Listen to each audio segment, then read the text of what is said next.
Stéphane, bonsoir à tous. Alors, je vais vous inviter d'abord à couper vos micros pour ne pas trop gêner. Et puis, si vous voulez aussi couper vos caméras pour diminuer la bande passante, parce que je vais vous partager une vidéo en direct. Voilà. Donc, bienvenue. Vous voyez mon écran, Stéphane, si tu peux répondre.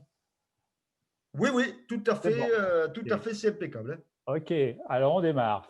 Donc, je vais vous parler de l'intelligence émotionnelle et des émotions, parce que l'un ne va pas sans l'autre. D'abord, je vais commencer par me présenter. Donc, qui je suis? Je suis Denis Rabault, je dirige la société Vision into Actions. D'où je viens? Au départ, je suis ingénieur arts et métiers, Gazar, je ne sais pas si ça peut vous parler, et j'ai travaillé plus de 30 ans à des postes de manager dans différentes industries. Aujourd'hui, qu'est-ce que je fais? Je suis coach professionnel et formateur et aussi consultant RSE pour les TPE, PME, Agréer, Excelis. Mais bon, ça, je ne vous en parlerai pas ce soir. Donc, j'accompagne mes clients dans leur savoir-être, leur soft skills. Et une des bases, justement, de ce savoir-être, ces soft skills, c'est l'intelligence émotionnelle dont nous allons parler ce soir. Alors, un proverbe africain à ma sauce que j'ai revu un peu, c'est « seul on pense aller plus vite et ensemble on ira certainement plus loin ».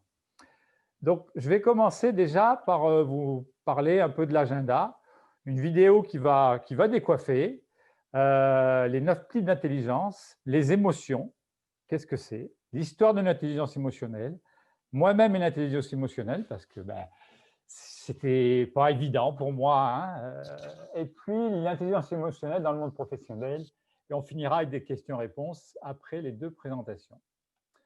Alors là, je vous montre une photo. Ce que je voudrais, c'est que dans le chat, vous me mettiez tout de suite quel mot ça vous inspire.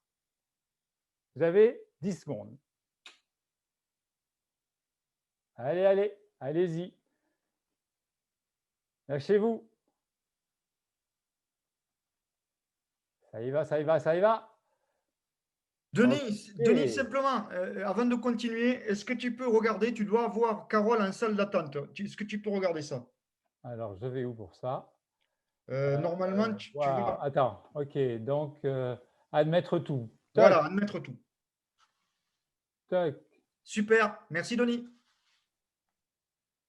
Ah, Voilà. Bonjour, bonsoir. Bonsoir, excusez-nous, on a Bonsoir. commencé, mais voilà, vous êtes là, c'est très…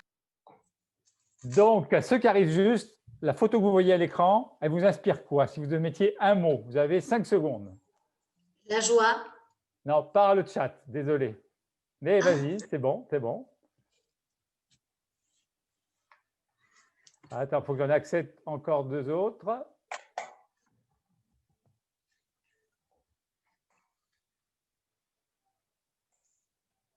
Alors maintenant, on va aller voir la conversation.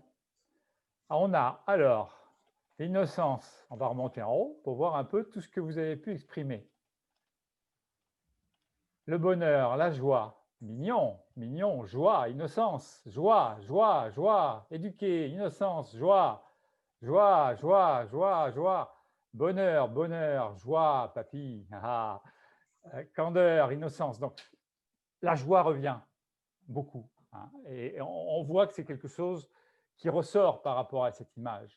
Et là, on est au cœur de l'intelligence émotionnelle, sans que vous le sachiez.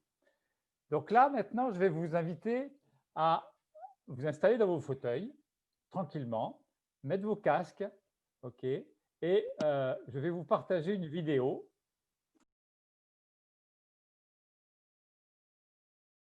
Je vais d'abord vous parler des 9 types d'intelligence. Alors, les 9 types d'intelligence, comme vous pouvez le voir, elles sont à différents niveaux. Alors, on connaît particulièrement la logique mathématique, hein, qui est liée à l'intellect et qui est caractérisée par le quotient intellectuel, mais il y en a d'autres. Et ce soir, on va s'intéresser en particulier à deux intelligences, l'intelligence intrapersonnelle et l'intelligence interpersonnelle, qui sont les 2 intelligences vraiment au cœur de l'intelligence émotionnelle. Il y en a une qui est sur la personne, sur soi-même, apprendre à s'écouter, à écouter ses émotions, qu'est-ce qui se passe en nous, qu'est-ce qu'on ressent. Et l'interpersonnel, c'est être capable de décrypter ce qui se passe chez la personne qui est en face de nous. Alors les émotions, c'est quoi? Alors les émotions, il y en a 4 vraiment au départ, on va dire plus 2. qui peuvent être reconnues à un certain moment, mais vraiment les 4 émotions de base, c'est la peur, la joie, la tristesse et la colère. Et on peut rajouter la surprise et le dégoût. Alors, qu'est-ce qu'elles ont d'universel, en fait, ces émotions? Eh bien, c'est que, quel que soit notre pays, quelle que soit notre langue, eh bien, elles s'expriment de la même façon au niveau corporel du visage en particulier. Ça soit partout dans le monde. Donc, elles sont vraiment enracinées dans notre évolution biologique, dans notre ADN, comme on dit. Et en particulier, bon, on a 3 cerveaux, le néocortex, le système limbique et le cerveau reptilien. Et les émotions sont vraiment centrées au niveau du système limbique, en particulier au niveau de l'amygdale. Ces émotions, en fait, le terme émotion vient d'émover, en latin, qui veut dire mettre en mouvement.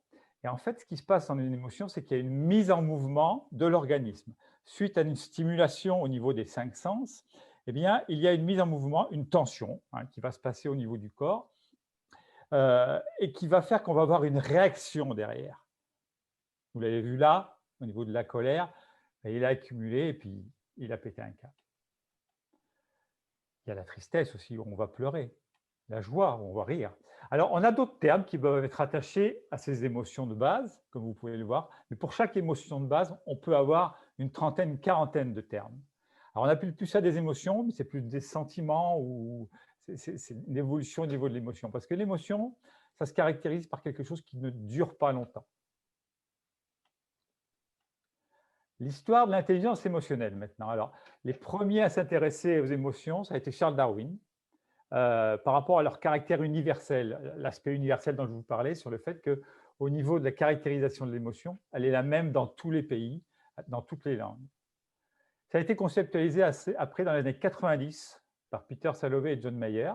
Et en fait, les émotions se passent en 4 étapes. D'abord, c'est la capacité de reconnaître ces émotions, les ressentir, les identifier, savoir qu'est-ce qui se passe en nous. Et pour ça, il faut faire appel aussi à ce qu'on ressent au niveau corporel, au niveau physique.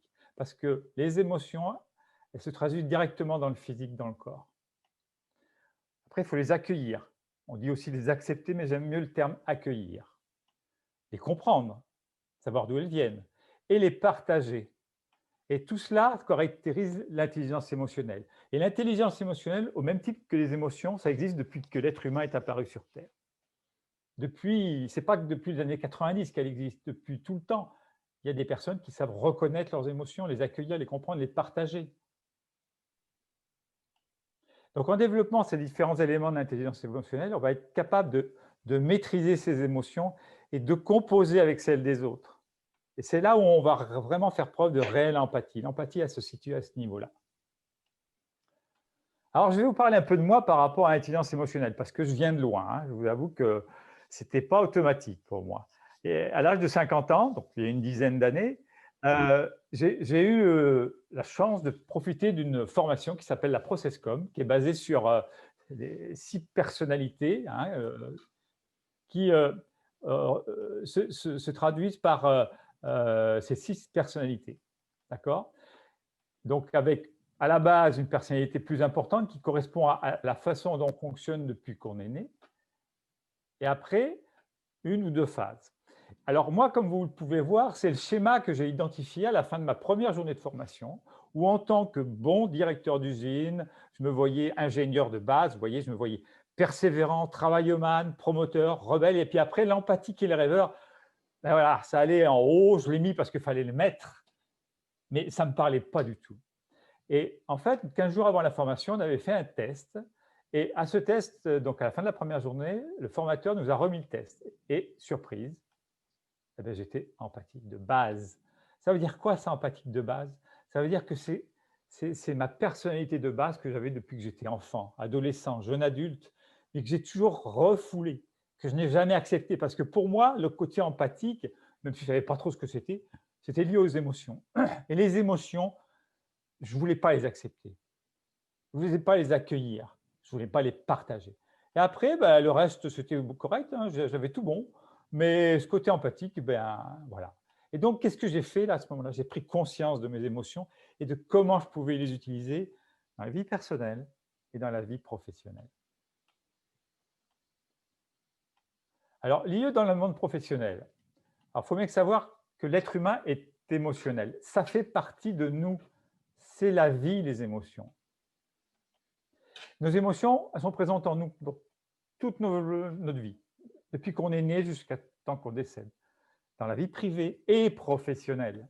On ne les laisse pas à la porte quand on arrive à l'usine ou dans notre bureau ou dans son bureau chez soi. Malheureusement, on les oublie et au final, on s'oublie.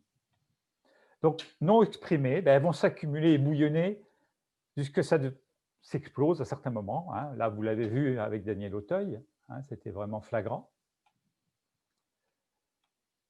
Donc, qu'on soit dirigeant ou indépendant, manager, salarié, à force de les contenir, ces émotions, elles vont effectuer un travail de sape, d'usure.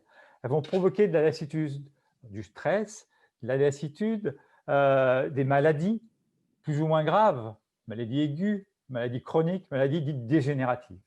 C'est automatique. Donc voilà, j'ai fait le tour de la question pour ce soir. Je vous enverrai les présentations. Vous pourrez voir dans ces présentations des liens vers une vidéo qui a été faite lors d'une émission à laquelle j'ai participé sur France 3 en 2019. Ensemble, c'est mieux sur l'intelligence émotionnelle. Merci beaucoup. Je vais laisser la parole, passer la main à Bénédicte. Et on se retrouve tout à l'heure pour les questions. Parfait, Denis, merci beaucoup à toi. Et ben, écoute, on va donner la parole effectivement à Bénédicte et bonsoir à ceux qui sont arrivés avec un petit peu de retard. Bénédicte, c'est à toi. Nous t'écoutons avec la plus grande attention. Merci beaucoup, Denis. C'était très, très intéressant. Merci à toi. Avec plaisir. C'est bon, tout le monde m'entend? Oui. On m'entend ou pas? On ne t'entend pas, Béné? Ah, ouais. Pourtant, j'ai le micro. Voilà, c'est bon. On t'entend. D'accord. Je fais un partage. Ouais.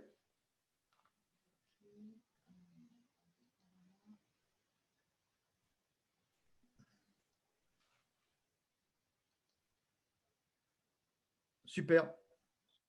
Bon. C'est bon. Donc, je coupe. Allez, vas-y. Vas-y, vas-y.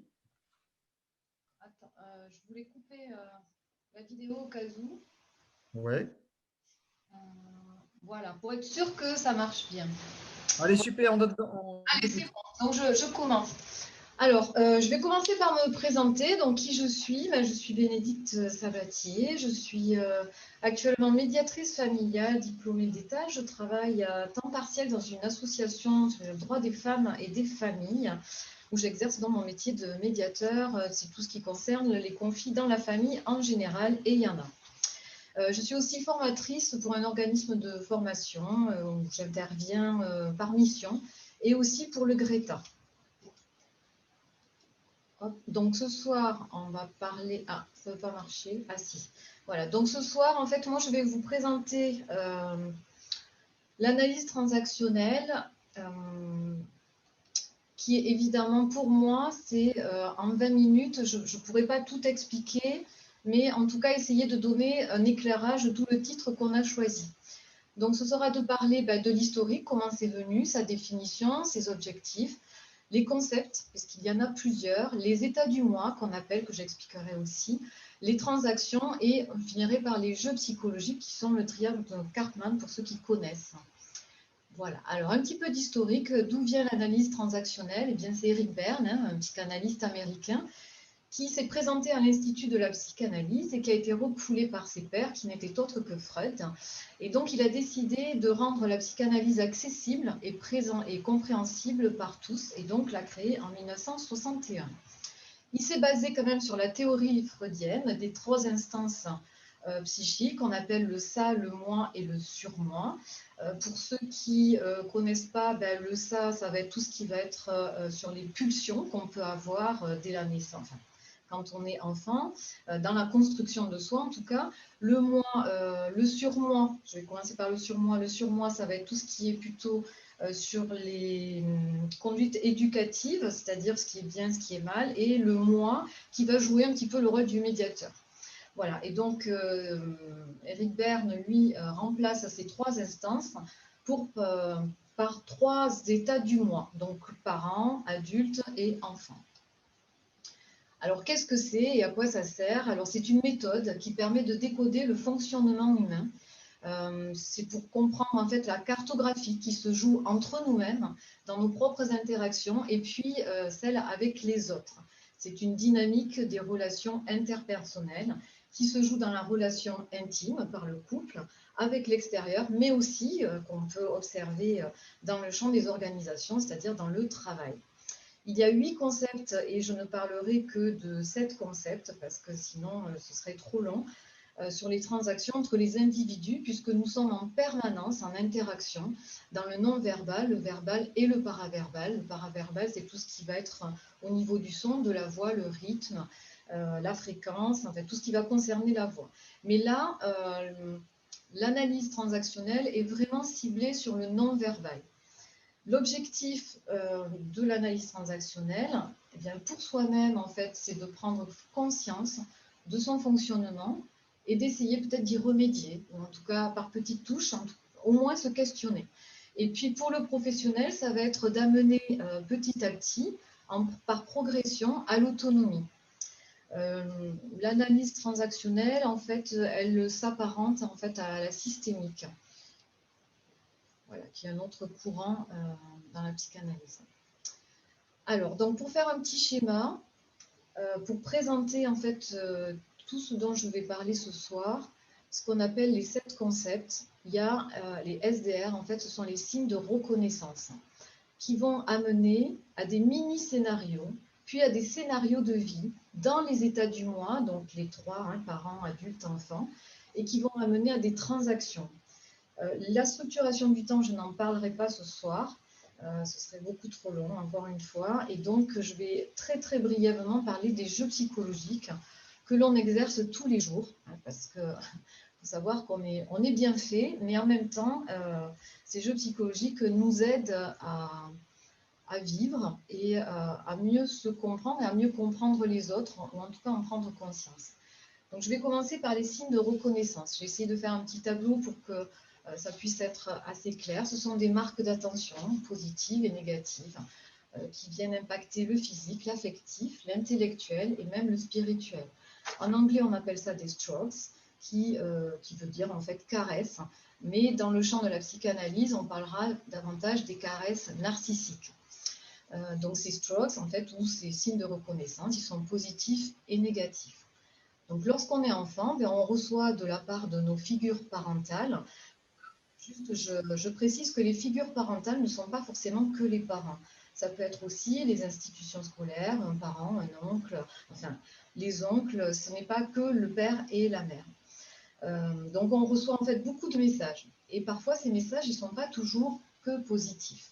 Donc on appelle ça en fait des messages conditionnels ou inconditionnels. Sur la partie conditionnelle, on va davantage parler dans le faire. Ça va être plutôt dans l'action. Ça ne va pas toucher la personne, ça va toucher plutôt ce qu'elle fait. Et donc, on a soit le côté positif qui vont être des compliments. Par exemple, si je dis oh là là, ton tableau il est super, mon chéri, ou ton dessin il est super. Bon, ben là, évidemment, on est dans une marque d'affection positive. Et puis, il y a les marques d'affection conditionnelles négatives. Ça ne veut pas dire que c'est quelque chose qui va être destructeur pour l'enfant. Ça veut simplement dire que, par exemple, si je dis « Oh, ben, ton tableau, il est pas mal, mais peut-être que si tu rajoutais ça ou ça, il pourrait être mieux. » Voilà, c'est plus dans ce sens-là qu'il faut le comprendre. Et puis ensuite, on a les marques d'attention, donc inconditionnelles, qui va vraiment être ciblées sur l'être, hein, sur ce que la personne est.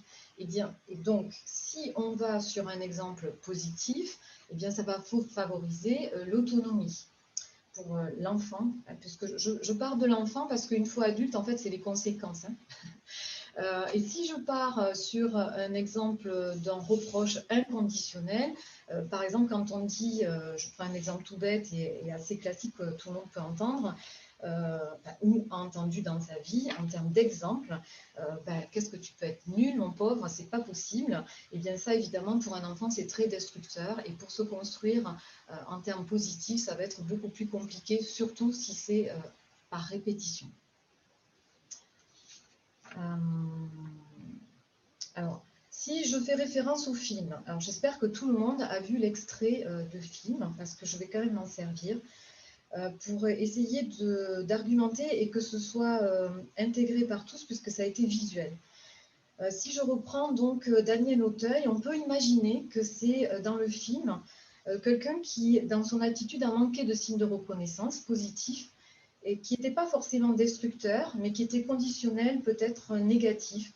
Et on voit que dans le film, en fait, c'est un personnage qui est toujours gentil, qui est toujours dans la valorisation permanente.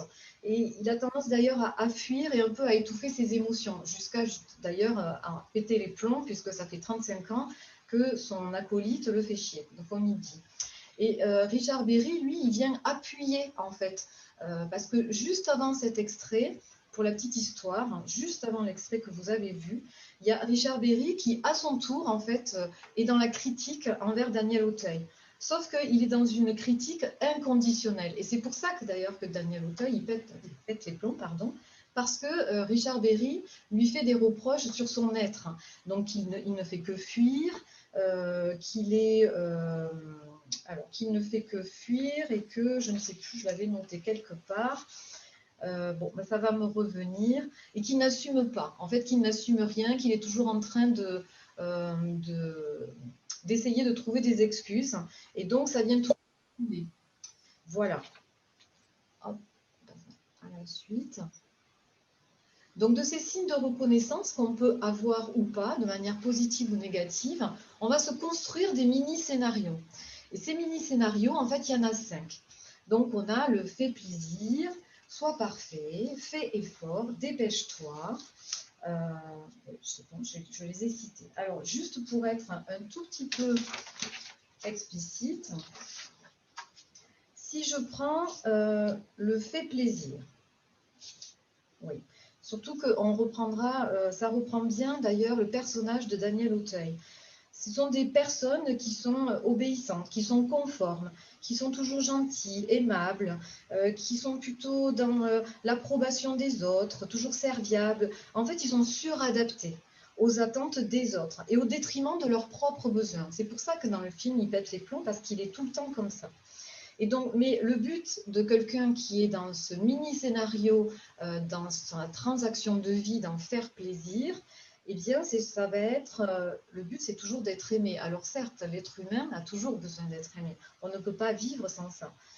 Mais lui, en tout cas, dans cet extrait-là, on voit bien que c'est son objectif de vie. Et c'est pour ça qu'il va utiliser, par manque de reconnaissance qu'il a eu, ce stroke fait plaisir. Si je passe au soi parfait. Donc, le soi parfait, ce sont des personnes qui sont intolérantes à l'imperfection.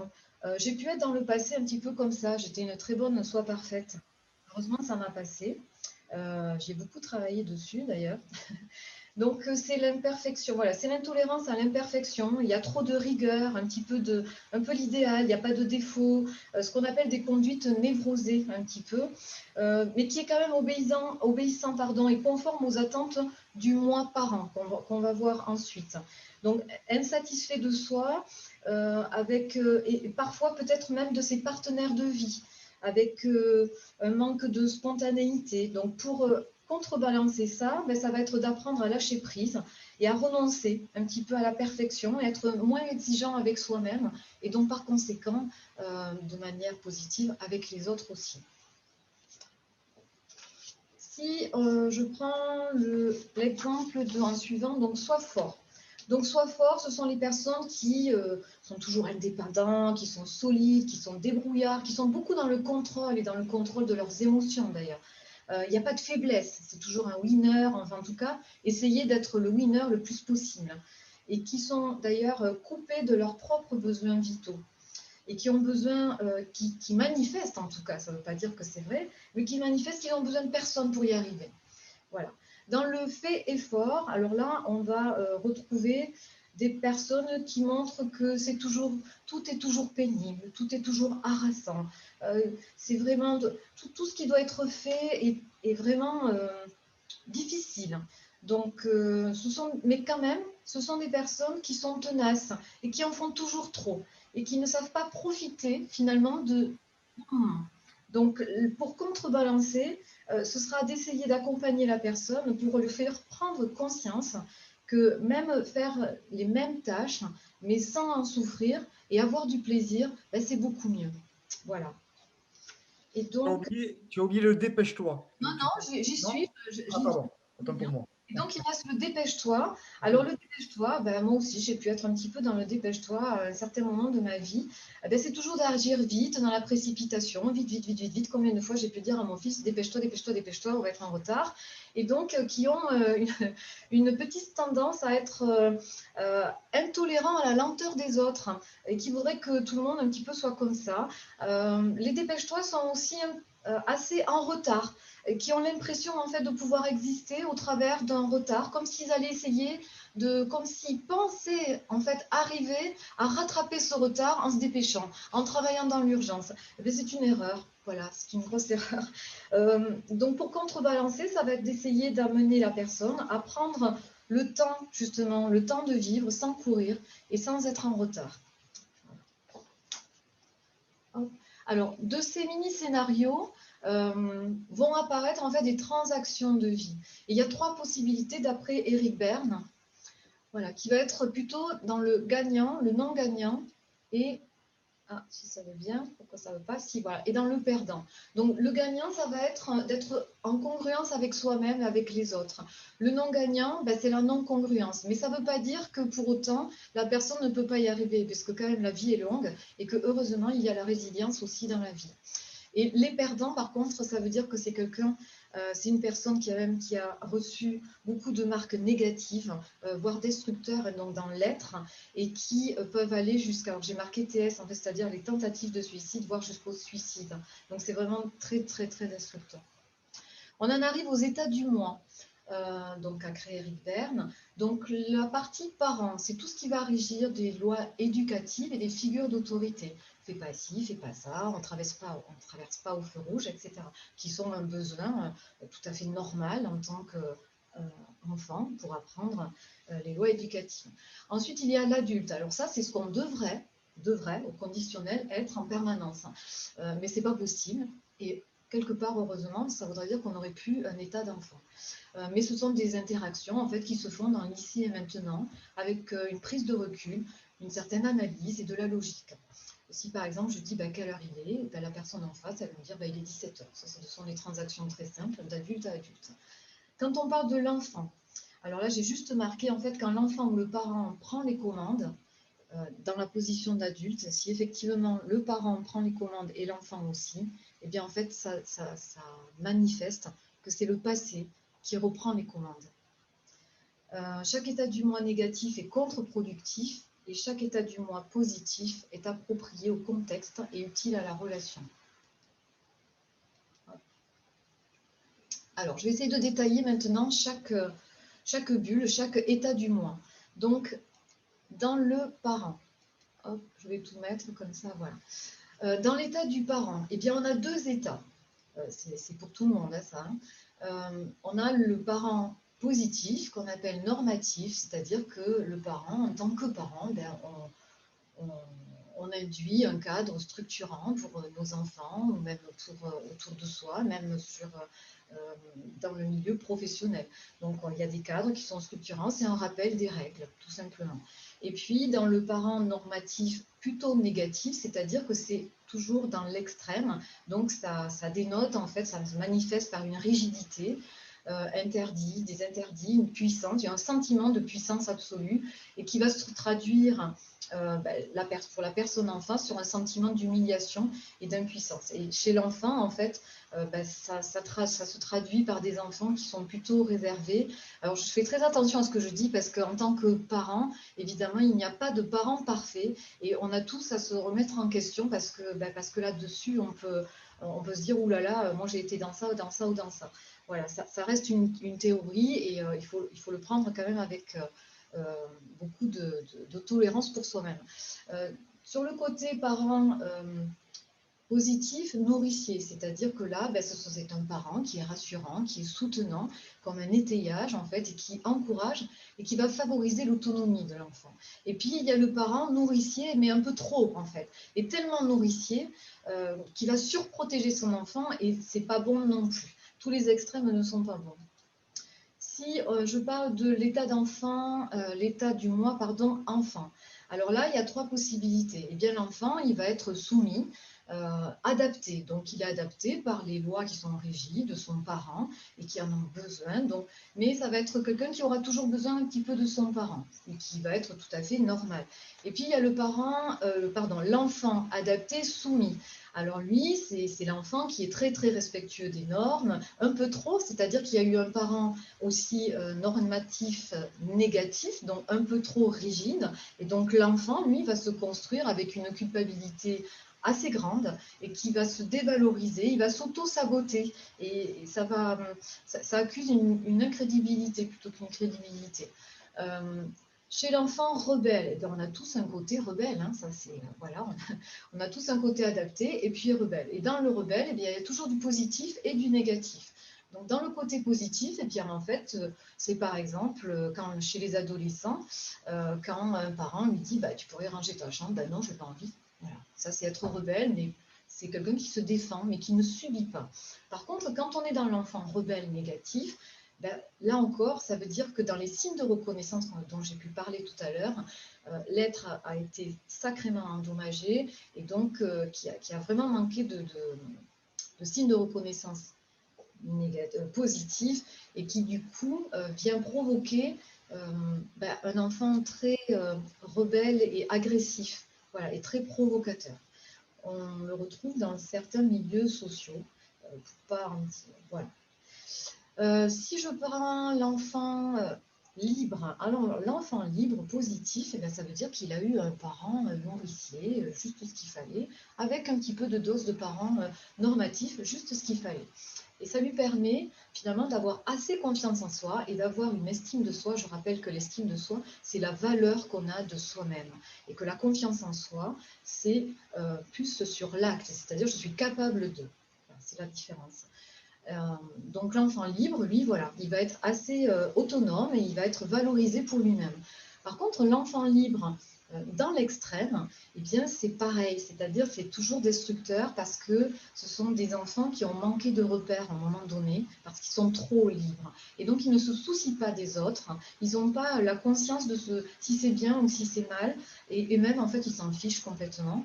Donc ils peuvent amener, la contrainte c'est ça, c'est que ça amène à des actes vraiment irresponsables, voire jusqu'à la délinquance. Petite délinquance ou grande délinquance.